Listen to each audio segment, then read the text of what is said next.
Portions of the day's programming are reproduced by means of electrical transcriptions or tape recordings. Away we go. Hi, everybody. That was Grandma's thing. That's where that came from. Away we go. Grandma used to say it when we get in the car. She had like I think it was a 64 or a 62 Chevrolet Corvair. And she would just pull that weird emergency brake thing out and she'd say, and away we go. That was it. Yeah, back in the day. Hi, everybody. Good to see you. It's Monday, the 6th day of July, 2026. Welcome here to Central Florida. My name's Larry Dio. My call sign in Ham Radio's Kilo 7 Hotel November. Welcome to Ham Radio Live. We're here usually Monday through Fridays right around 1730 UTC. We spend about an hour together talking about radio, and I'm glad you're here. If you'd like to get into amateur radio, we'd love to invite you to contact the American Radio Relay League at www.arr.org. Just click on the contact part of their page. Tell them you'd like to get your ham license and where you live in the world, and they'll send back to you in your email a local to you ham radio club. www.arrl.org. Kids are all behind me now getting some rest. We also do have a Discord channel here at ham-radio-live. Feel free and join us and ask questions about radio, maybe the test or possibly something you'd like to build. We'll have, throw our 2 cents in and maybe able to help you out. Who knows? Save you some money. You never know, right? That's at ham-radio-live. Also, a wonderful website created by Rodney in the Netherlands. Thank you, Rodney. We appreciate you very much. It's at www.hamradiolive.org, a one-stop shop for you to be able to enjoy things going on in radio right now, make some great calls, make some excellent receptions, and enjoy the great hobby of radio. That's at www.hamradiolive.org. We've never asked this topic question ever before on this program. This is our first time doing it, and I'm so excited to hear the conversation we're going to have today about radio. Here is today's question. Are you ready? How important is looks in a radio for you to buy it? Okay, so the question reads like this. How important is how it looks to you when purchasing a radio? Is it enough to buy it? We'll talk about this in a moment. First, let's find out who's first, second, and third today on a Monday show. Doing a show yesterday, I'm like, well, it's Monday. Yes, today's Monday. Okay. We got that figured out at least. First time this has ever happened on this program. I'm so excited about this. Good job, Sam. Robert Varner, he's never been first on this program that I can recall in the 5 years I've done it. Robert, I believe the call sign's Kilo Charlie 2 Tango Echo Lima, I think, but I do know it's a first time for you to come in first, and in first you should get a customary beep beep, my friend. You did it. Well done, Robert. Well done. Look at that. He says, I made it. Yes. Well done. Happy Monday, my friend. Good to see you. Also from continent number 1, be Jeff, Victor Echo 3, Whiskey, Juliet. Good to see you, Jeff. Happy Monday, buddy. Continent number 2 checks in now. Barry Wendon, Golf 6, Juliet, Mike X-Ray. Hi, Barry. Good to see you. Good day. And by the way, this technically is continent number 3. I don't know if you know that. Eamon Azar from Jordan. Wow. All the way in the Middle East. Eamon, I am honored to see you. I really am. Give your wife my best and Karen's best. Would you do that for me, please? Eamon's call sign is November 9, Sierra Echo Sierra. Hi, Eamon. I remembered that, my friend. Good to see you. Man, what a treat to have Eamon here from the Middle East today, all the way in Jordan, man. Mike joins us from Jacksonville. Hi, Mike. Kilo Golf 2, Mike. And here's Tom, also from continent number 3. That's Bahrain. Hi, Tom. Alpha 92 Golf Whiskey in the Kingdom of Bahrain, and here in the States, Alpha Echo 1 Tango Papa. Good to see you, man. And Peter's back. Hi, Pete. Good to see you all the way in the UK. His call sign is in Ireland, Echo India 6, Lima, India. And his Great Britain call sign, Golf 4 BBC. That's the best call sign ever. Don't ever change that. No matter how much you may think about, well, Golf 3 BBC would be kind of nice. It's one number up. Then there's, of course, the famous Golf 2 BBC. And perhaps if you got really lucky, Golf 1 BBC. Don't ever change that call sign, man. Don't ever. Leave it alone. It's perfect. Pete, good to see you. Thanks for coming. Happy Monday afternoon to you there. It's great to have you. And we got this now. Kevin's here from the great state of Iowa. Thanks for coming, Kevin. Good to see you. His call sign is Kilo Zero Kilo Lima Bravo. He says, hello, everyone from Iowa. On the road again, traveling, rocking to this great music, and forgot I was watching Larry's live stream. LOL. Oh, boy. Oh, yeah. We fool people sometime here. It happens. Never know. Great to see Eamon here. My gosh. And there is our dear friend Martin in the Netherlands. Papa Echo 9 Tango India Golf. Hi, Martin. Good afternoon. Good to see you, buddy. Or good evening, I should say. Sorry, good evening there. And there is Spike all the way from beautiful Montana. Yeah, it is indeed. And yes, he's a place. I'm not done yet. He's where it snows in the summer. My gosh. It's great to have you. Thanks for coming. Good to see you, Spike, as always. Bill Myers in Wisconsin, Kilo Alpha 8 Golf India Mike. I got to say one thing about Bill. I mentioned yesterday about calls that I really have appreciated. I've had so many calls with Bill here on this show and outside the show too, really. We've done stuff that we've featured here and many that we haven't. But what I love about Bill is Bill has that heart that he doesn't ever want me to get skunked. So sometimes you'll hear when I'm calling CQ, I'll only make one call. It's because Bill is making a conscious effort to make sure that I don't get shut out on the show. That's a true friend. Bill, thank you. Thank you very much. Thank you very, very much. Yeah. Spike wants the Book of Faces link? Yeah, for some reason or another, you sounded a little taller on radio. I'm not sure what that means, but thanks for asking. I'm not really sure. And Spike says I'll be in a different continent when Yellowstone goes off. That's probably true. It's probably true. Yeah, but have fun. Yes. In the meantime, enjoy the beautiful area you live in, for sure. Eamon, it's very, very much my pleasure. And thank you so much for including me with your beautiful wife. Yeah, they're the nicest people in the world. One of the greatest things that I've ever done was to go get the dogs in Iowa, the two pups we have, and visiting Eamon twice. The first visit, we were treated like royalty. I've never eaten so much food and been treated so kind. Eamon, you guys are just special people. Miss you, and I love you. You're a good man. Be safe in Jordan, buddy. Be very safe.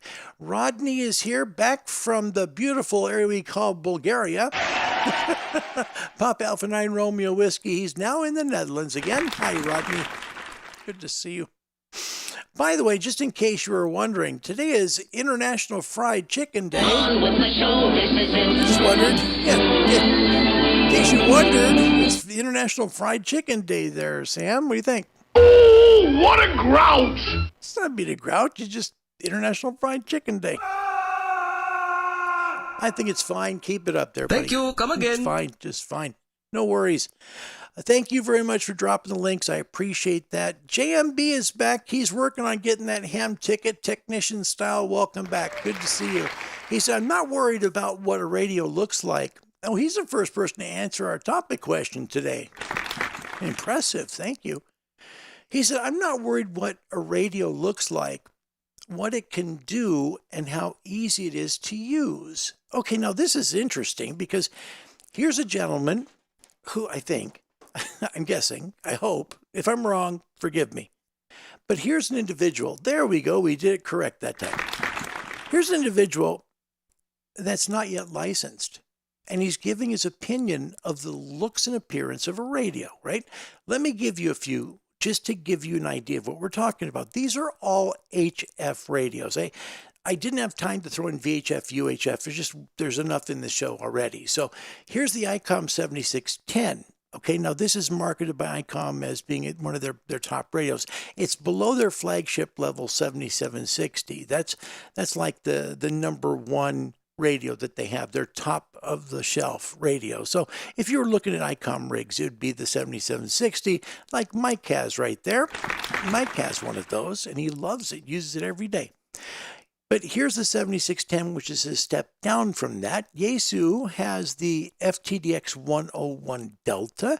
Here's what that looks like. Notice the difference in architecture between these two radios. Look at this. The Yaesu features a nice touch screen, but a lot of buttons, a ton of buttons. They got some knobs there too. I think I remember counting on my old 101. There's like 72 knobs and buttons, not knobs 72 and button 72, but total, right? So there's 72 different control functions from buttons or knobs on the Yaesu front end. That's how it is, right? The ICOM, meanwhile, has much fewer buttons and a big touch screen. A lot of the stuff is done via the touch screen. So that's the difference between these two radios, right? Then you go up to the Kenwood TS990S. Look at all the buttons on that bad boy right there. Oh boy. That's like a mad scientist dream radio right there. It's got a couple of nice little screens there, and a million buttons to press and a lot of knobs to turn. So that's the Kenwood TS990. These are all HF plus 6 radios. Then you go real minimalistic, right, with the Flex 6500M. Look at that. So it has the Maestro front end on the front of the box, the actual radio, okay? And you can get it without that too and just use the Maestro or a computer screen to use it. But very minimalistic. There's 6 knobs there and a few buttons. That's what the 6400M is like. And then you go all the way up to the Elecraft K4D, another HF plus 6. This kind of melds the difference between the ICOM 7610 and the Yaesu FTDX 101D. There's buttons, there's a few knobs, and there's a big screen. So there's just kind of like a marriage of the two styles there. So looking just at those, and there are many other radios, a ton of VHF and UHF radios out there too. But when you look at a radio and you think of yourself using it, because that's how I thought about it, right? I'd be like, man, if I had this radio, I would just spend hours playing with it, right? Because we all do this to enjoy ourselves. But how much does looks really matter when purchasing a radio? And what JMB said is very, very good. I'm going to read it one more time because it's a good comment. He said, I'm not worried about what a radio looks like. It's what it can do and how easy it is to use that he's interested in the radio about. Nice comment. Thank you. That might just be common to the show at the very beginning, simply because he is studying to become a ham radio licensee. And he's telling us what's important to him. Now, you talk about focus groups like, the big 4 or 5, whatever it is, amateur radio people out there in the world. What they would do with that right there is huge. It's huge because they want to sell more radios for another lifetime of ham radio licensees. So to get a person who's not yet licensed but working towards it, oh boy, that's valuable stuff. Really is. JMB, thanks again. Good comment. I appreciate that. Chris is back from New York City. Hi, Chris. Good to see you. Kilo Echo 2, Hotel Romeo Juliet. Happy Monday, my friend. Rodney in the Netherlands, he says on comments, the topic question for today, used to be important. Now I'm more about how well it works and more importantly, how comfortable am I with it and does it do what I want? That's an interesting comment, right? So Rodney first started, sorry, it's chapstick, driving me nuts. Rodney first started out with, radios that, he watched his grandfather use them, right? And then Rodney got an amateur radio and he started buying radios and collecting some and all that. And now it's more about performance. He sees how he will use it. He has an FTDX 10. We didn't show that radio. The FTDX 10, for those that don't know much about radio lineage, is like the baby 101. It's like the Yaesu 101, but smaller and just a smaller screen and less buttons and controls. So Rodney loves that radio. I mean, he loves that radio, and it's important to him because he uses it very, very well. Rodney, great comment. Thank you. I like that. This will be a fun topic today, guys. It will be. We're getting a lot of comments today on this one. Jeff in Canada, depends on the radio purpose and price. And there's something, he's the first to mention the cost. Now, when I showed you this group of radios, I tried desperately to stay under $6,000. Can you believe that? The 990 is like $6,000 if you can get one new still. Used is going to be about $4,500 to $5,000, but still a lot of money. The 6,500 the Flex, that's a lot more affordable. This is under $3,000, but still, that's a lot of money, guys. The K4D, now we're up to over $5,000, or no, $6,000 to get a radio before the added of sales tax. I mean, this is a beautiful radio. Just a second. The K4D is the one with diversity reception. So it adds the ability to listen on two antennas at once to parse out a weak signal. It's a very important thing that radios can do, right? And the ones here that have that, the K4D, it's about $6,000. The 6500, I believe, has diversity as well. I know the 101 Delta does, so does the 7610. So diversity reception is really important, but on the Elecraft, you've got to pay over $6,000 just to get that feature, or you can buy the K4 and then add the D module to make it a diversity reception radio. That's a beautiful part about what Elecraft does. They still sell the radio, and you can upgrade it later. And that's a neat feature. But Jeff's talking about the price, and that's the first thing we've heard yet about price. He continues, it depends on the radio purpose and price. For a base station, I like the radios that have more physical buttons and dials versus a cheaper radio that relies on confusing multifunction operation. Boy, so okay, Jeff, who's a great DXer. I mean, Jeff's not just, this real run-of-the-mill guy. I don't talk enough about Jeff's skill. He's very, very good at working DX. And he says, you know what, I don't want to go through menus. Give me a button and a knob. I want to use it effectively. I don't want to be hunting through menu systems to be able to use something. That's a great comment. Jeff, thank you. Love that. Love that. First one to mention about the cost as well. Martin, who's growing old with his Alinco DX77. Love that. Love that. When I did this topic question, Martin, you never even came to mind because I know you're happy where you're at. And that's perfect because, see, Martin's already got his perfect radio. He saw it, he fell in love with it, and the best part, he stayed true to it, which is great. Martin says looks are important, but just like with women, the most beautiful ones aren't necessarily the best. Ooh. Now, I like that comment a lot. Now, if my wife is somehow watching this all the way from Tracy, California, let me just say, Karen, this has absolutely nothing to do with looks or not looks or anything, okay? Please send your complaints about the show to us here at the Smokin' Apes YouTube channel. Remember, this is the Smokin' Ape Show. Turn off the YouTube, Karen. Don't watch the show from California, please. It's great. You know what he says? He says, a woman at her core is more beautiful than the most beautiful woman who's a complete moron or someone who's domineering, whatever. Like the comment, Martin. Thank you very, very much. True. It's true. Let's see. Chris, Kilo Echo 2, Hotel Romeo Juliet. Gosh, why are we doing this? This is really sad. Someone had to do this, though. I mean, when Spike mentions that it's, it's International Chicken Day. Yeah. Somebody had to come up with this one. Hey, boy, come here, quick. So, Chris, oh boy, Colonel Sanders' birthday is 9/9/1890. Let's remember to celebrate. Thank you. Come again. Wow. Thank you, Chris. Jeez. GMB's got a 7100. Very good. That's a good radio. Now, I've got one of those as well.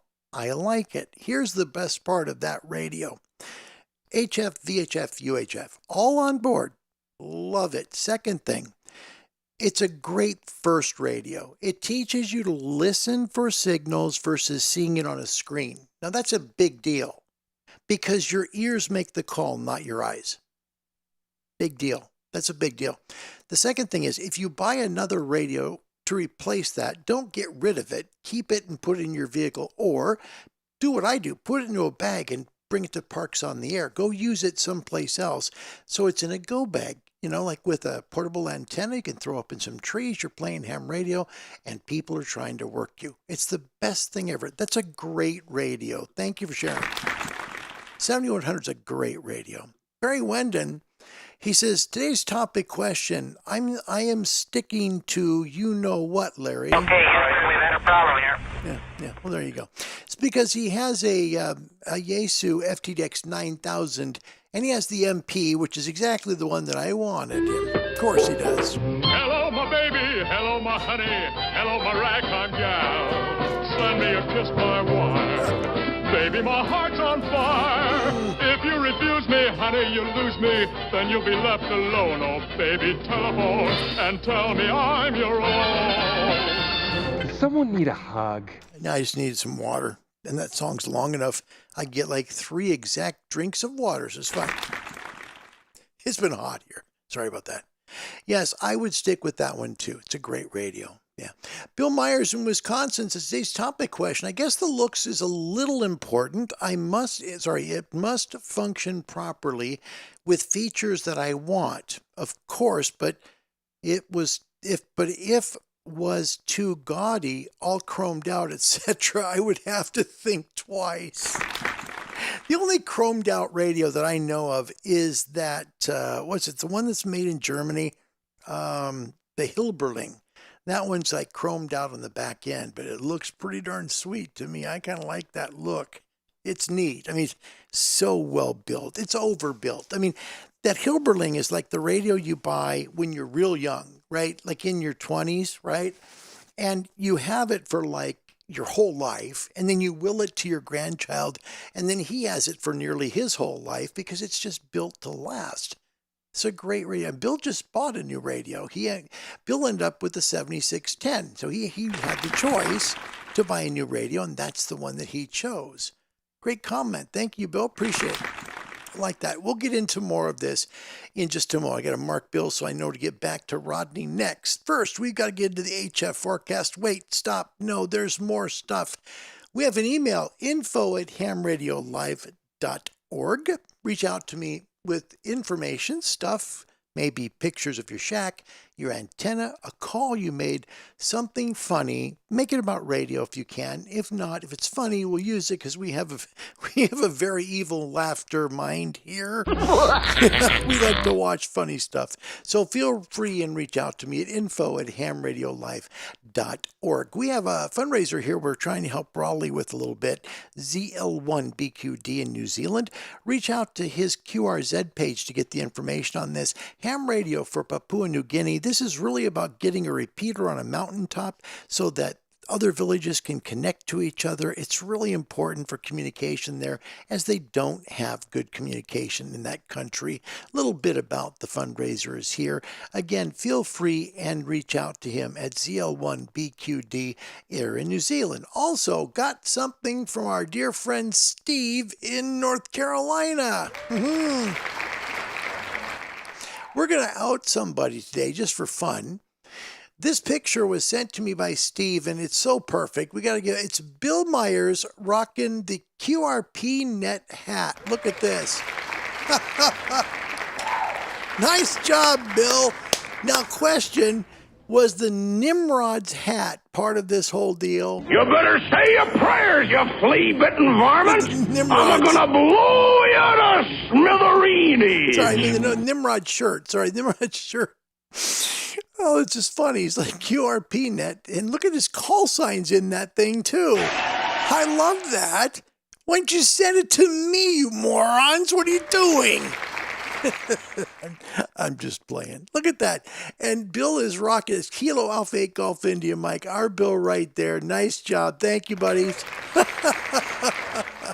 I love the picture. That's really good. In fact, he wore the the Nimrod shirt. Is just funnier than heck. Let's get into the forecast today. The forecast for HF is powered by ICOM. ICOM for the love of ham radio. Nimrods, sorry.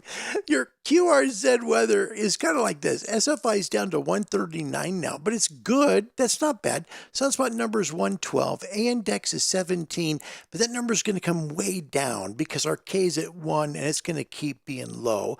That's very quiet noise floors out there, kids. And we've got good conditions.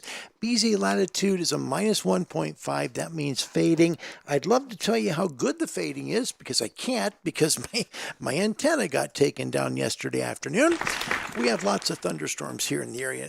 We've got people mowing the lawn tomorrow and edging and fertilizing. Doggone, I'm going to make sure they get in the backyard. So that's it. Good conditions to work the radio, and you see 12 meters and 10 during the day are fair right now. That's because our SFI is dropping. Here's why the SFI has dropped. The triplets that made our ham world so good last week are just sliding off that eastern limb. You can say goodbye, just wave there to 4478. Bye-bye. And 4482 is coming, and that's the most organized sunspot that there is out of the 5 that are there. You see the little ones that are kind of like hazy little, yeah. So we don't have great SFIs coming. I don't think the solar flux index is going to come down too much more, but it's going to come down a little bit more. Maximum usable frequencies, kind of like last week. In the Northern Hemisphere, pretty good stuff on 20, 17, and 15 meters going east to west. In the South, you can get everything. It's from 20 to 10 meters. It's simple down there. As long as you're north of like the southern part of South America, man, even Tasmania has 10. So good way to work your ham bands there in the wintertime, the southern hemisphere. Your HF forecast powered by ICOM. ICOM for the love of ham radio. SFIs continue falling. 6, 4, and 2 meter E-skips opening are possible.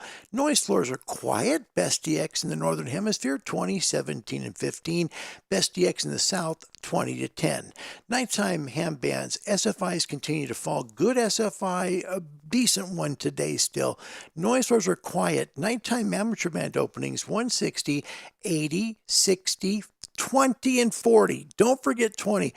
I have a video coming up, actually audio recording coming up, to let you hear 20 meters at after midnight in Europe last night to show you how good 20 is. So we'll play that in just a second. Try and work 20 and 40 as long as you can. You'll make great DX there. Shortwave DXers, great conditions for you to DX your favorite countries worldwide. SFIs are good. Noise floors are quiet. Daytime shortwave from 31 meters down to 13 are solid. Nighttime shortwave. Good conditions to work your favorite shortwave countries tonight. There'll be some fading on the weak signals. From 120 meters down to 19 meters should be grand for you. Top DX bands on shortwave tonight, 90 meters, 75, 60, 49, 41, 31, 25, and 19 after dark. Should work all night long in the northern hemisphere. In the south, you will get about 4 hours after sunset. There is your HF forecast. Thanks for playing, kids. How important is looks to your radio when you go to spend all that money to buy a ham radio? I talked in the forecast section about the 20 meter band after dark. So last night, because my antenna was down in the back, I thought, let's go on a software-defined radio in England and listen. Just listen to 20 meters and see what's out there. Here is 20 last night from Great Britain. Take a listen to this. This is really, really cool, actually. Kilo 2 Juliet, Kilo 2 Juliet. Hold on a second. That is just not... Where did it go? Hold on, I had it here. Now I'm angry. Here we go. Sorry, guys.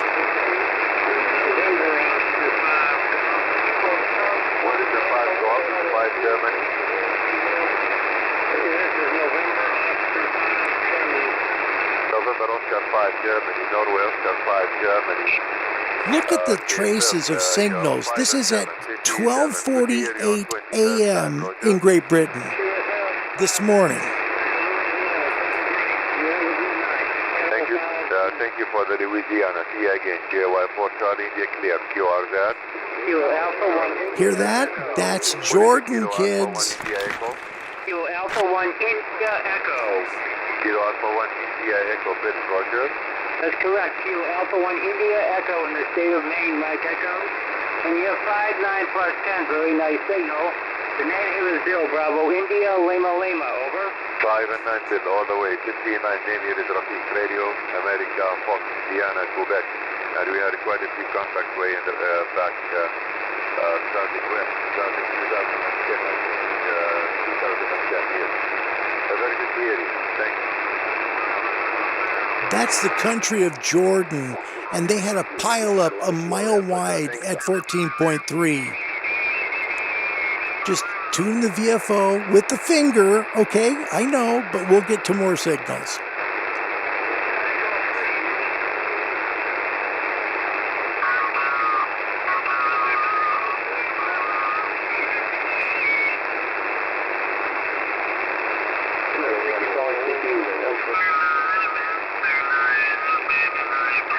Found in Washington, North Carolina, the original Washington.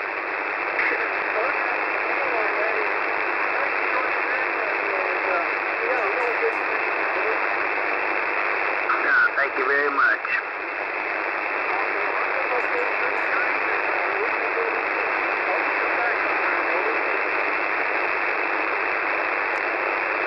Some great signals last night on the 20-meter band, guys.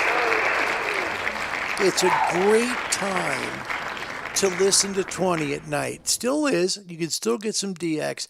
I don't think tomorrow and the next day as we get down in solar flux index is going to be as good, but still workable. That's at 048 UTC. So make some calls. Stay up a little late. Try and work the DX on 20. Want to thank Tom, Alpha Echo 1 Tango Papa here in the States. His call sign in Bahrain is Alpha 92 Golf Whiskey, for telling me about how good 20 meters was after dark in Europe last week, because Tom's the one who told me in a message, right? It's 4 a.m. I'm sitting here and the DX is just crazy on 20 meters. I swear. Tom, that was just awful good, man. That was so good. Thank you so much. All right. How important are looks in a radio purchase to you before you shell out all that dough to pay for one? And JMB is right now the leader in the clubhouse. I like what he said, because it's not about money. It's more about how well it works. And he's got a 7100. So, yeah. Good comment. Love that. Also on this topic, Rodney in the Netherlands, he says, I do not really care for touch screens. I mean, good old school super heterodyne can do a lot, as an example for me, as is how good can you work with it to pull the signal out of the noise. Very good. Very important. It's not so much the flash. It's how well does it work. For example, if you look back at Barry's radio, Barry's the one who's got the FTDX 9000, right? There's no touchscreen on that radio. There's not a touchscreen there. However, it's got amazing filtering. It's a super heterodyne radio, but it's really good at working weak signal DX. That's what Rodney's talking about. Rodney, it's a great comment. Thank you. It's a true statement. Also, Rodney says if you can hear them, you can try and work them as well. And I think if you're stuck with, again, I'm going to pick on Barry Wendon just a little bit here in the UK, Golf 6 Juliet Mike X-Ray. If you've got like 400 or 500 watts on board, it helps to make the call anyway. It does. 6-volt bus, that's a first timer. Welcome to Ham Radio Live. Nice to meet you. I'm Larry Dio, Kilo 7 Hotel November. Welcome. I hope you stay a while. It's nice to have you here today. He said, I'm stuck in the selection loop, 7300 Mark II with an amp versus something like an Aurora, which is a flex radio product, I should say. Budget is the clincher. I like the form and technical factors of the 991A, but it's dated. Wow. I wouldn't think you'd go all the way to 991A with those two there, but I get it. The 991A, not a touch screen, but decent selectivity. You get HF, VHF, UHF. There's a lot of value there, no question. But he's talking about the selection loop. He could get an HF plus an amp, or get the Aurora with already, if he goes for like the big end Aurora, like the 8000, I forget the number, the letter that goes after it, but the one that's got like 500 watts, right? You got 500 watts on board. You've got a good HF radio, great one actually, and you don't have to worry about an amplifier then. If you can't work the world with 500 watts, you probably can't work the world. Truly, that's the truth. 500 watts should be plenty to work the world. Now, can you work the world faster with 1,000? Yeah, probably so, because they'll hear you a little better. But 500 watts is a lot of power on the HF bands. That's a great comment. I like this. So the 991 is a great radio. The 7300 Mark II is a very good radio that's updated from the original 7300 to give you a receive antenna already built in, better cooling. It's got the little lower power, just a little bit in standby mode as well. And they really did their best to really bring everything to the table on that single receive radio. The Aurora's got the extra receiver plus more power. But remember, he's going to get an amplifier that go with that the 7300 Mark II. Whew. I'd go with the 7300. I'd do that. Because you get more power. That's the only reason why. And then if you don't like it, you can always put the amplifier with a different radio, and the world is a great place again. That's the way I think. My chair just decided I'm on vacation now. Yeah, it got to be that way. That's a great comment, though. I mean, he's between a few radios with a budget, $8,000 plus tax to buy the Aurora. It's a lot of money, man.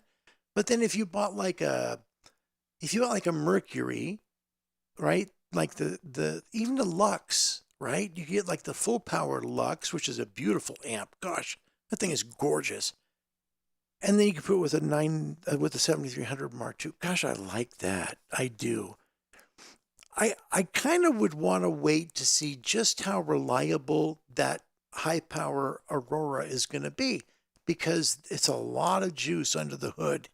But wow, 500 watts. Boy, we start sweating when we hear that figure. Great comment. I like that. That's neat. I would be wrestling with that for sure. Spike in Montana now. He's not yet. Today's topic question: 2 cups in a string get me excited. Radio cosmetics mean nothing. Ease of use and what they can do is more important. Simpler, the better. Yeah, I agree with that. I see that. I really do. Something that requires less steps or moves makes me happy too, because the last thing I want to do, like if I'm hearing that Jordan station last night, like I played on the SDR recording from last night, the 20-meter one, I'd be grinding to work that station. I would be all over it. I'd be like, okay, look, here's what we're going to do. We're going to stay here until we either can't hear the station anymore or the doggone sun comes up. I'm serious. I would sit there and work and work and work and work till I got Jordan in the call log. I would do it till it was logged. Gosh, I would. Spike, great comment. Really is. Radio cosmetics don't mean anything to him. Ease of use. does, right? So what I'm saying with the Jordan thing, with the DX that we just played, right? I wouldn't want to be fumbling through menus to try and be able to work the passband with the main multifunction knob, to use an example. I would just want to sit there and start to parse it out, get the noise out, try and get the best signal I can on it, and then work and work and work to make that call. I would. I like that comment. There's a lot of wisdom there. Thank you, Spike. Chris, I would prefer a simpler layout. Now here we go. And you're hearing this pattern here. Notice? I would prefer a simpler layout with more functions on the touchscreen. Now he wants the touchscreen function, not the knobs and buttons. Okay, so this is the other side of that. Perhaps the most important or commonly used functions should be hard buttons and switches. So if you had like a radio with a multifunction knob, he would have certain things already programmed in. Again, though, it's the simpler layout, and he wants a touchscreen that is easy to use too. Thank you, Chris. Nice comment. Love that. Tom in Bahrain, seems my comment is held. I can't do anything with it. Do you see it? What am I missing here? I don't know. Spike, excuse me, I think he means they're pretty much all the same. Oh, wait, sorry. Today's topic question, they pretty much, I think he says, all look the same to me. Okay, of those 5 radios. Okay, all right, and that's fine. Chris, he says, the Elecraft has a good balance of buttons and main screen. Okay, hold on, let's go back, we'll take a look. That's kind of the pared down version of all the buttons, right? So here it is. So if you look at this, right, you've got buttons for the frequencies. Those are there for the HF+6. That's at the top right. And you got the typical Elecraft button layout on the left. That's been there forever on their K3. So it's kind of the same layout, but stretched out a little bit. It's very good. This is the K4D. The K4 looks identical to this. So that's it. So Chris, what he says here is it's a good balance of buttons and main screen. Okay, good. And what he's saying that for is compared to like the 990 that has a lot of buttons and knobs, the 101 which has a lot of buttons and knobs, and perhaps the 7610 too, which has its own set of buttons and knobs too. So I get that. That's an interesting comment. Thank you very, very much, Chris. I appreciate that comment a lot. Thank you. You know, he's talking about what works for him, which is good. And Rodney with a very important message here. Ham Radio Live website will be down next month for big upgrades as well as updates too. Very good. Thank you, Rodney. It's nice of you to do that. That takes a lot of your time. Thank you. I appreciate your kindness. I do. Tom, who is responsible for this whole darn topic question today. It's true. He is. Today's topic question, functionality is most important. Now, I must tell you before I read on, Tom is a collector of HF radios. He has I think he's got the 991, the 3000. I don't want to go into all of them. He's got a lot. He's got a stable, okay? He said functionality is most important, but curb appeal is icing on the cake. Like walking into a car showroom. For me, current radios, it's the FTDX 101. Cost prevents the purchase of it, though, at present. Yeah. See, Tom's got his eyes on this, and he's had it for a long time. Now, truth be told, I would too. I had this radio. I had both the D and the MP. Liked both of them very much. It's a phenomenal radio. It is. It's one that you can work for hours, and then you kind of look around and you say, geez, it's already 3 a.m. You kidding? Seriously. You started working at lunchtime, and you don't realize you've been going for 9 hours. It's just an amazing radio. It is fun. So I get it. And Tom's been looking for this radio for a long time. He's been like, you know what? That's the one I want, the 101. I'm still pining over it. I'll get it one of these days. Tom, thank you. Thank you very much. It's a great radio.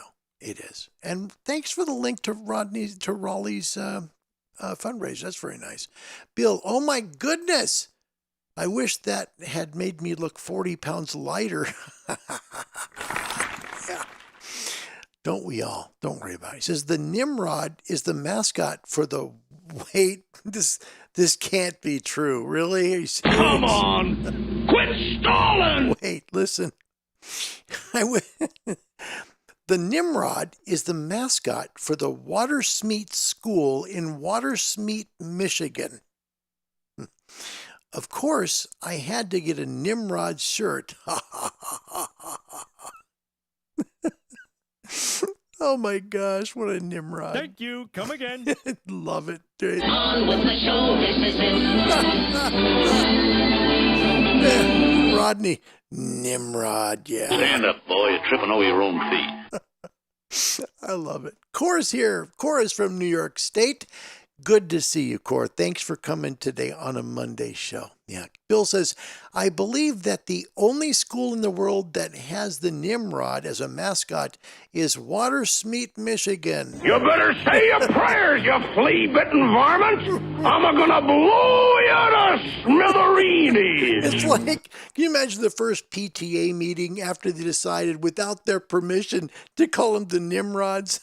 Now, who's responsible for this unwarranted attack on my person? That's precisely what they'd be saying at the PTA meeting. They'd be like, no, we're not going to call our kids the Nimrods. It's too late. We've already got it done. We're through. Yeah. T-shirts are ordered. We're all set. Let's go. Let's roll Nimrods. Rodney, that's awesome, man.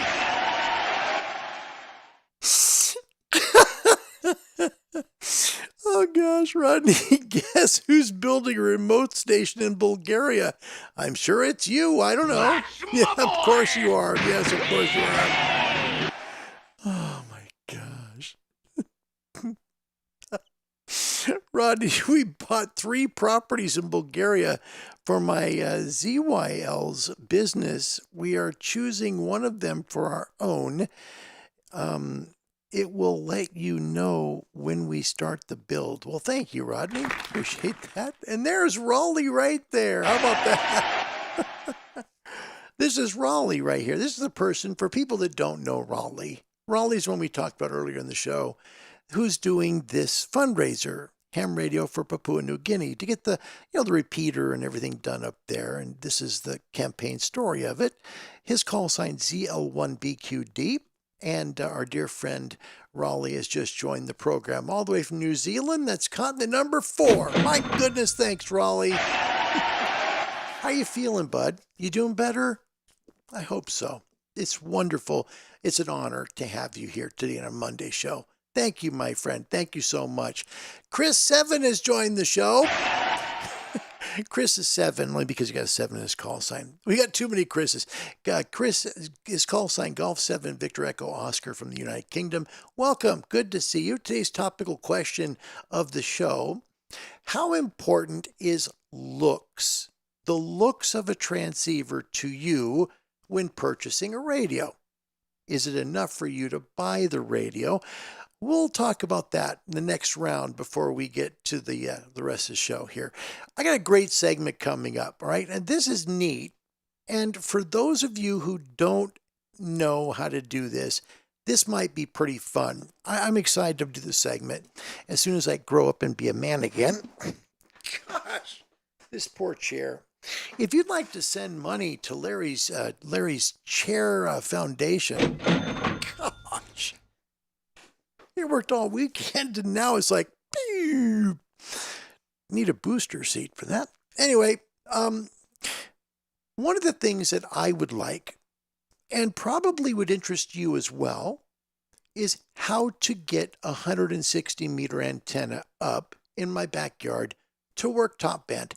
If you're going to put a wire antenna up, it's got to be big, a lot of wire, and it should be fairly high. There's a lot that stops you from being really good at 160.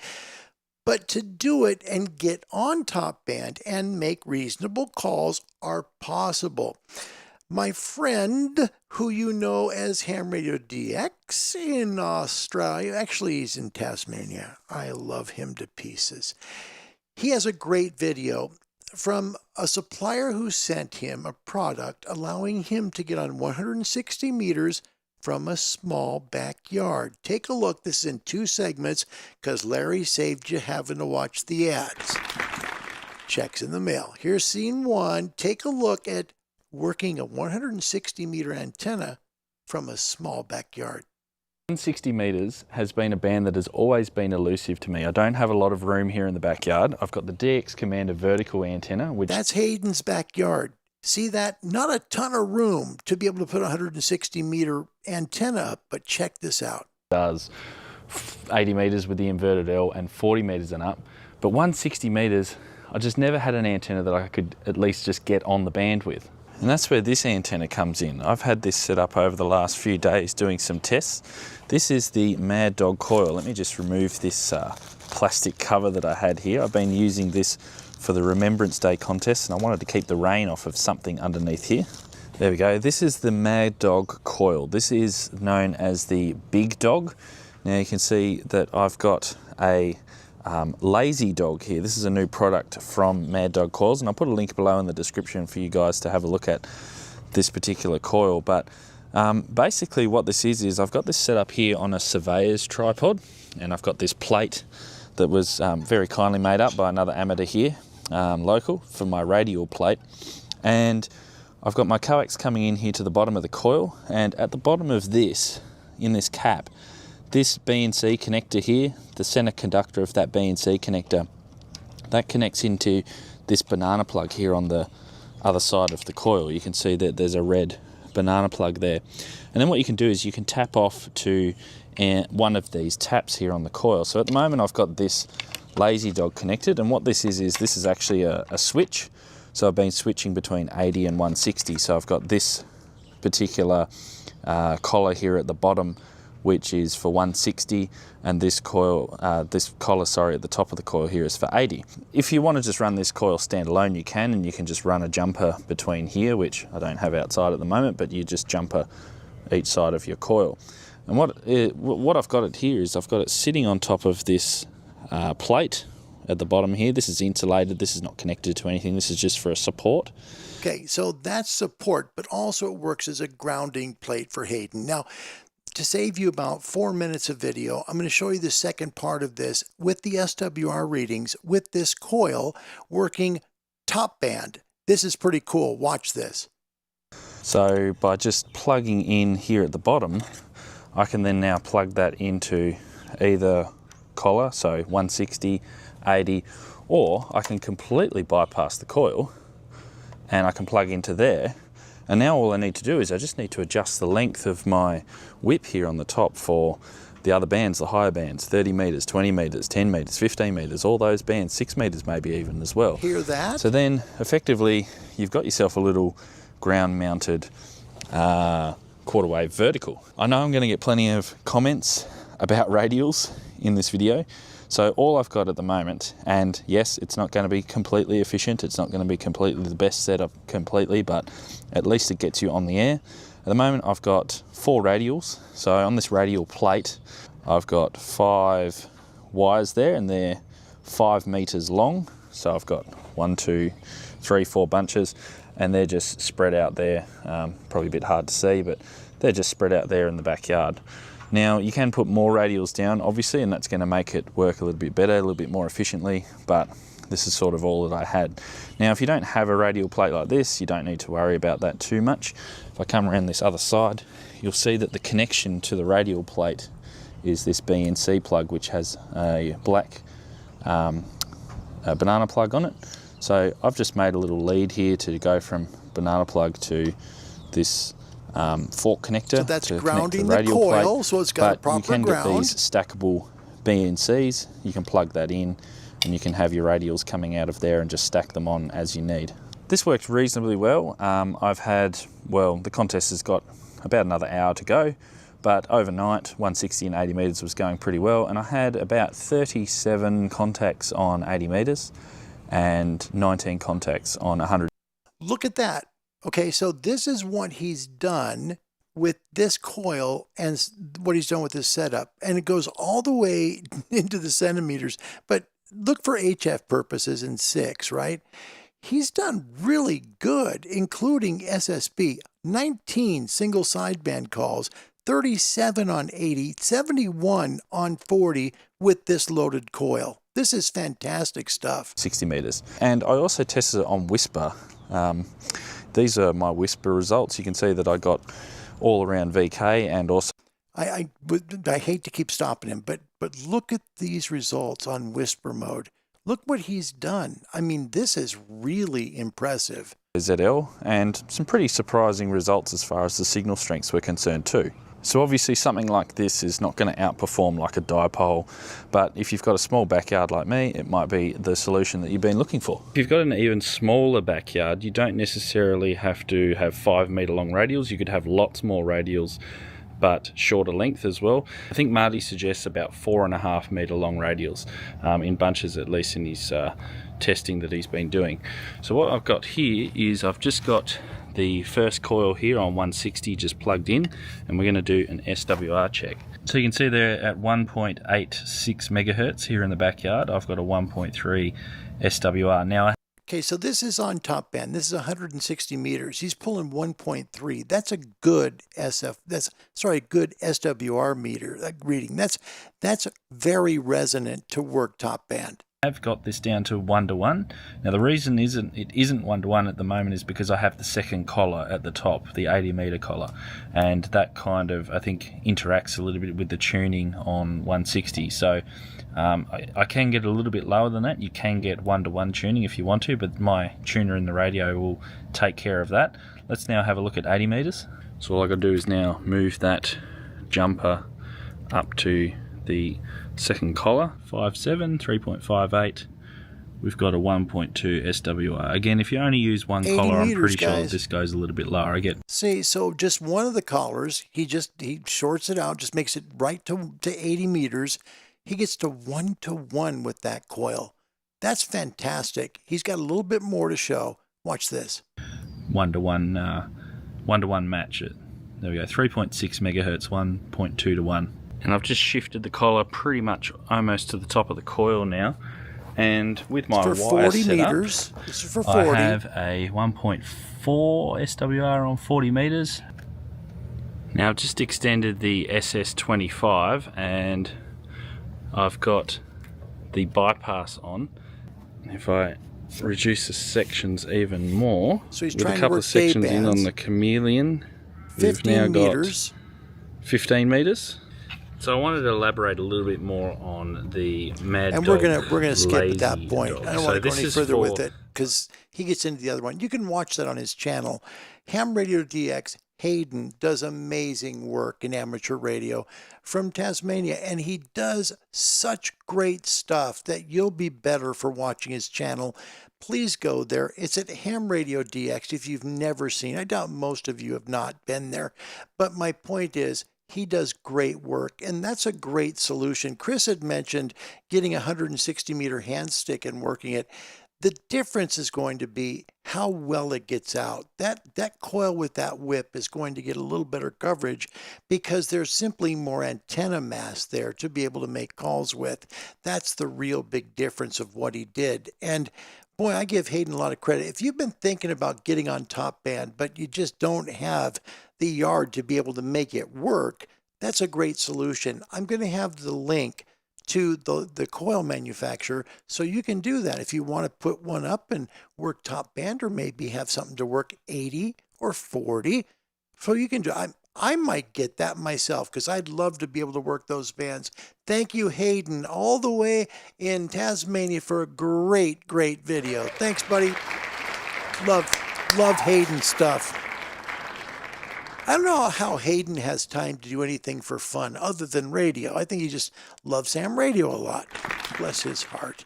By the way, Raleigh, I want to thank, first of all, I want to thank Rodney. There we go. That's Raleigh's fundraiser link. If you can help get them over the top, Raleigh said they just have $300 to go out of a $3,000 need. That's how you can do it right there. Try and help them out if you can. This is really important, guys, because they don't have cell phone service. They don't like connect with cell phones. There's not a lot of infrastructure in Papua New Guinea area. You can help them connect some villages so there's radio contact. So when somebody's sick, they can get word out to a doctor. Please give right there at that link on the screen. Raleigh and Rodney, thank you. I appreciate that. I know a lot of you have given, and I'm thanking you sincerely. I wish I could have this time, but right now we are, where are we? We're now one Wednesday. Hold on, let me look at my calendar. I want to make sure I know. This might be this Wednesday. If it's this Wednesday, we might throw a celebration on Wednesday. Wait, hold on. Yes, it's this Wednesday. It's the first time since last July that Larry gets his normal Social Security payment. We have been a year struggling, trying to survive, and we finally got there. Oh man, I am so grateful to hear that. Spike, regarding the chair fund for Larry, I haven't read it yet. For Larry's Chair Foundation, let's all contribute and get him a $25 wooden bar stool. It would cause him to sit up straight. Would you knock it off? Jeez. Oh, brother. I have the same malady as he does. You know what my malady is? What's exactly wrong with me, Spike? And now, a Larry moment. Would like to know what you think my malady is. This Larry moment brought to you by Wow. Smokey's Ham Radio Repair. Nice to know. If it's smoking, send it to Smokey. He's got the inside take on Larry's health here. Thank you. Yikes, yikes, yikes, yikes. Yeah, that was a good video from him for sure. Yeah. And let me see here. This is great. He says, this is John, hold on. Let me see. John Root, 2040. Okay, thank you. He said, is question seen by Larry from YouTube texters? I'm new at this and in learning mode. Thank you.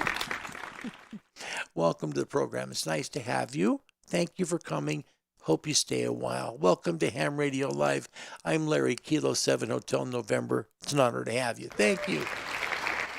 If you're new to Ham Radio, stick around. We'd love to help you to get your license or just hang out and talk about radio, which would be a lot of fun too. Marty's coils are the best you can get as well. That's good word there from Raleigh, New Zealand about the coil that Hayden was using there. Jambia Barstool is an upgrade. Tilt the milk crate I had in mind. Stop it. You guys, stop it right now. Today's topic question has to do with how much do looks in an amateur radio make in your amateur radio purchase decision? Is it enough to buy it?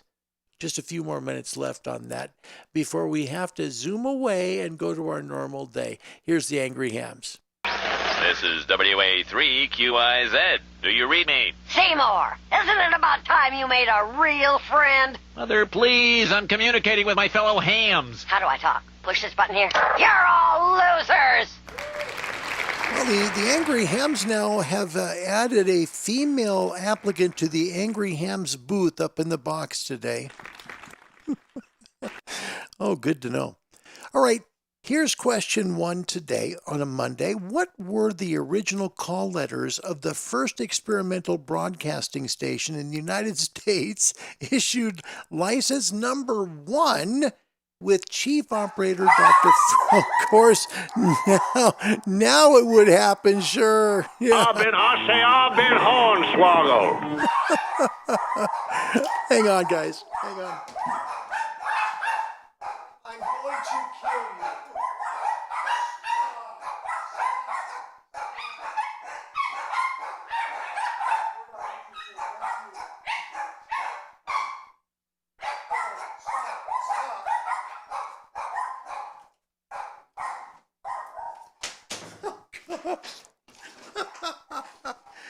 I had the window closed. Everything was fine. And then someone came to the front door to sell me some siding. Some bitch. Don't you cuss on this here radio. I apologize to all the friendly folk who are listening. Yeah. Okay, so what were the first original call letters for license number 1 with Chief Operator Dr. Frank Conrad? Goodness sakes. Spike, my sub was a spy boat. Old habits are hard to break. Okay, thank you, Spike. He's also first with answer B, 9 X-ray kilo. You won't believe this, but it's, hold on, we get to a little bit more. Chris got B, Barry with B, Bill guesses D, Robert Varner loves the sound of the puppies. Great. Yeah, where's Andy? The answer is C. It is 8XK. Yeah, that's the answer. 8XK is the original call sign for, this is great. I don't think we've ever had this question.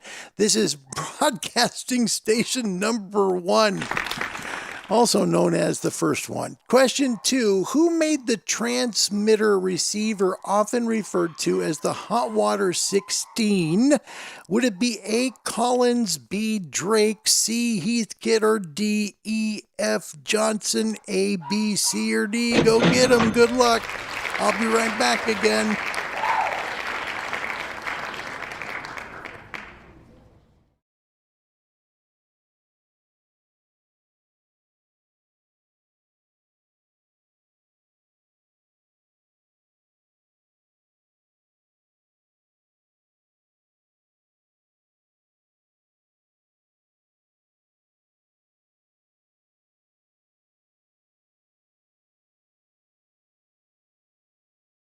You ever seen a dog put their tail between their legs and all of a sudden just kind of run down the road real slow? Oh, we just had that happen. Go, I say, go away, boy, you bother me. Pretty much. Okay, first one for the old Hot Water 16. Tom in Bahrain. He has the Heathkit. Tom, you are correct, and that is pretty big stuff. Well done, man. Yeah, the Heathkit Hot Water 16 was their first big amateur radio that sold a bunch. I mean, it was huge for them. It was a huge seller. Chris had D, and he's guessing on that. Spike had it. Bill had it. Barry with D. Chris with B. Martin, and now a Larry moment. Yeah, for some reason or another, you sounded a little taller on radio. And Rodney says it was C, and the inspiration for the Texas Star, Sweet 16. Thank you very much. Keep your day job. Last question. You'll love this. What's the most significant difference between a 4X250 tube and a 4CX250 tube? Is it A, the 4CX250 was made in Canada? B, the 4X250 is glass, the 4CX250 is ceramic? C, there is no significant difference? Or D, the 4CX250 works up to 30 megahertz, while the 4CX250 works up to 200 megahertz. A, B, C, or D? Get big applause if you answer the last one right. Good luck, kids. Oh, I threw a tough one at you in this last one for sure. We're having a barbecue. You want to come over? Yeah, oh boy. You're really, really going to hate this. With the wire. Oh, just a little weather experiment. Oh, man. Spike, Canadians can read it easier. It could be. You never know. Stop the music. Oh. Martin first in. This is the best comment ever. In charge. Yeah. Boss. Yeah. Head man. Top dog. Big cheese. A head honcho. Captain, look at this. Thank you. Martin with the difference is the letter C. I'd like to frame that. That's just so funny. Chris.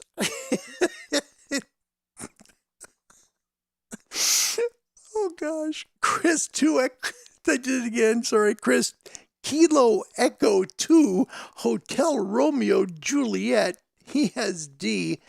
No, not D.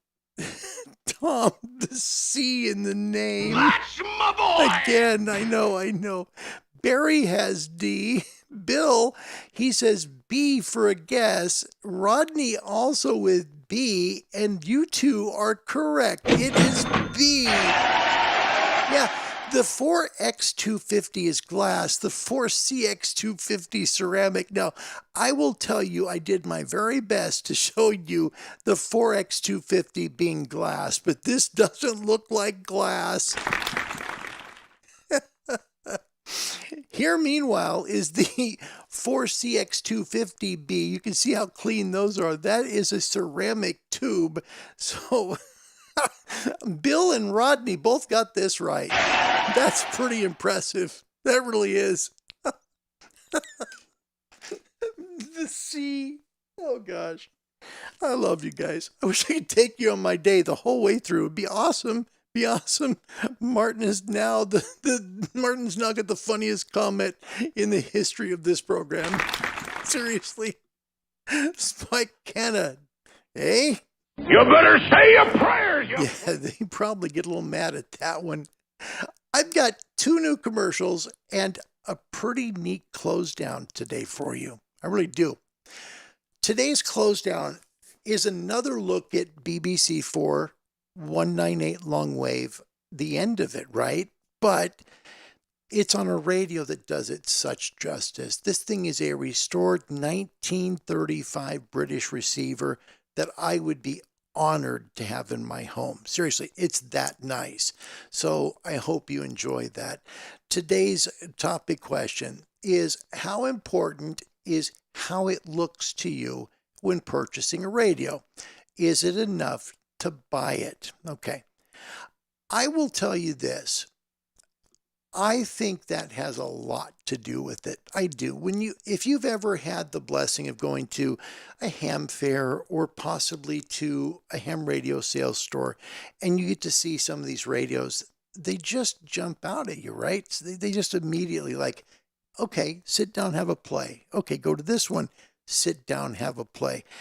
And when you do that enough, you start to feel, okay, I can see myself with this one, or maybe with another one.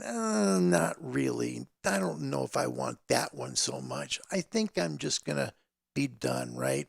I'm just going to, be done. But it does make a difference. I think it does. To me, I think looks do. Now, to be fair, I've only had 2 of the radios I've shown you. I've only owned 2 of them. I have never owned the Elecraft K4. I haven't. I almost did. I was on the waiting list, but they just didn't get it done in time, and I just changed directions. So I owned a version of the Flex, but it was a 6300 with the Maestro. I guess there's 3 technically. I guess I had a Flex 6000 Signature Series. So I did have this, and I liked it, especially loved the Maestro. Never had the 990. Loved to have had one. This is the kind of radio I really dig. It's got tons of buttons, lots of knobs. I love to play Mad Scientist ham radio. The 101 Delta was brilliant. It was very good to listen to, and I enjoyed it very much. Lots of buttons, lots of controls. Loved that. I have the 7610 right now, and I hope to always have it. It's the best ham radio I've ever had, so I don't want to get rid of it. It's kind of like Martin's Alinco DX77 for me. I've had it for so long that I just love it. It's what I like, okay? With that said, would I buy another one of those used? Yes. Yes. Absolutely yes. Pre-owned, yes, because I'd save the money. It's just too expensive to buy new. For me, nope, too expensive. Plus, my wife would come home, and I have a lot of problems ever coming back on YouTube. So I want to still be with you guys for a while longer, and you don't lose me that way. And, yeah, it just doesn't happen. But I think looks have a big difference for a lot of people. And I think it makes a difference how manufacturers are starting to make these radios look so technically cool. Very cool stuff for sure. If you would like to get your ham radio license, contact the Radio Society of Great Britain. They're going to help you get licensed at www.rsgb.org. Just click on the contact part of their page. Let them know you want your ham license, and where you live in the world, they'll send back to you a local to you ham radio club. Then contact the club. They'll help you get licensed. www.rsgb.org. Great people. Love the RSGB. Man, they are so good and so wonderful at getting people in amateur radio. Final comments on today's program today. Chris says, I'm not getting any of these right, so I'm just going to back out of here and put my coat on and say goodbye, gents. It's actually pretty funny. Let's see. Randy's here. Hey, buddy, watching mobile in Indianapolis, Indiana. November Delta 9 Golf. Randy's good to see you. Happy Monday, my friend. It's always a pleasure when you're here. Thanks. And look at all the people wishing Randy a big hello. That's the family here on this channel. He's on his route to Pensacola, Florida. Oh, well, I hope you have safe travels. He's going to stop at Gigaparts. Maybe a purchase. Oh, boy. Have fun. Watch what you spend. Make sure you're good. Okay. And safe travels to Pensacola. You taking 75? Drive safe. Drive safe. Thank you, Rodney, for all the links. You're awesome. Tom, thank you for the kind words. And Rodney, thanks for coming back. I know you're gone for a week on business, and it's good to have you. It really is. Well, I hope you enjoyed these two commercials. They're both car commercials. One is a vintage commercial of the same car that we show the second commercial of and what it became. And I never thought I'd live to see the day. Never. Where a car from the 70s would be totally eclipsed by a modern car of today. But the same car model, and boy, today's version is light years faster.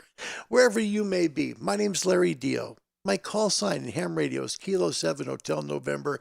Enjoy this sign off. It's on a radio that's probably one of the most beautiful ones left in existence, and it was produced in 1935.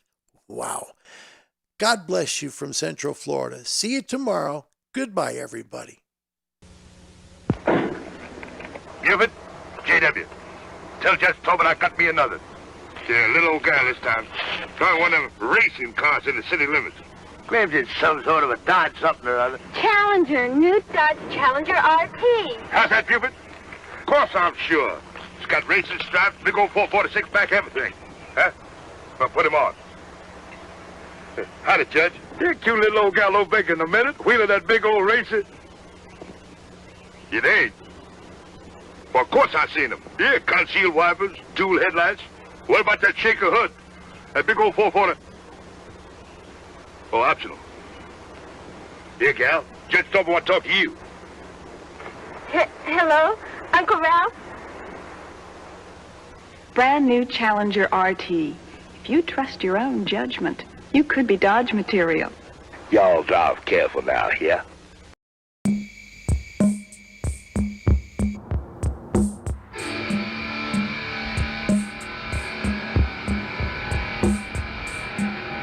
We don't have to worry about predators like our ancestors did. No saber-toothed tigers stalking from the brush. No dire wolves circling the camp.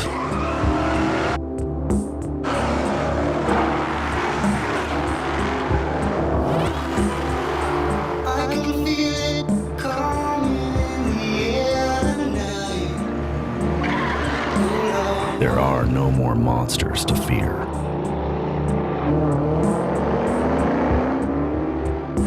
And so, we have to build our own.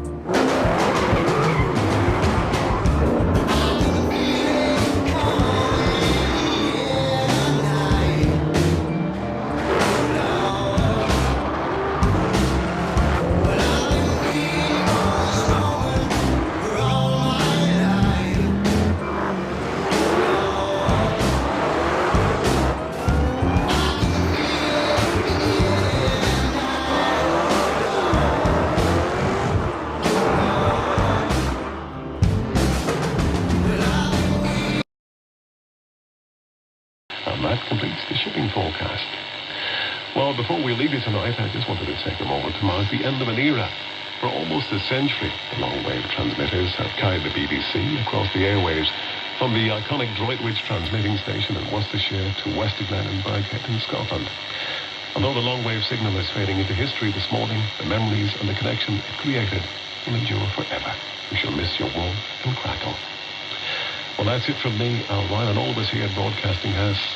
If you have been, thanks for listening. Have a safe, quiet, and peaceful night. Good night. Listen to this beautiful radio. Gosh, it's gorgeous.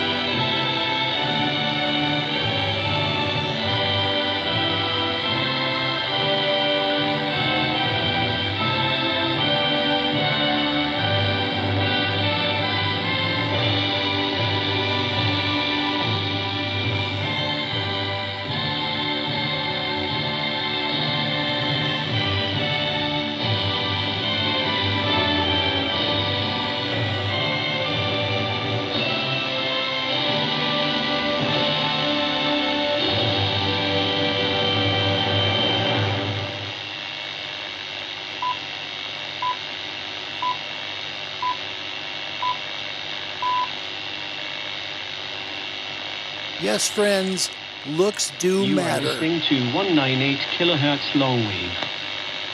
BBC Radio 4 is no longer available on this frequency. However, you can find Radio 4 many other ways. You can find BBC Radio 4 online via BBC Sounds. Radio 4 is available on DAB digital radio and through your digital television, including Freely. Radio 4 is also available via FM radio on 92 to 95 megahertz and 103 to 105 megahertz. Plus, you can listen via your smart speaker. Just say, play Radio 4. Information on how to listen can be found on the BBC website at bbc.co.uk/reception.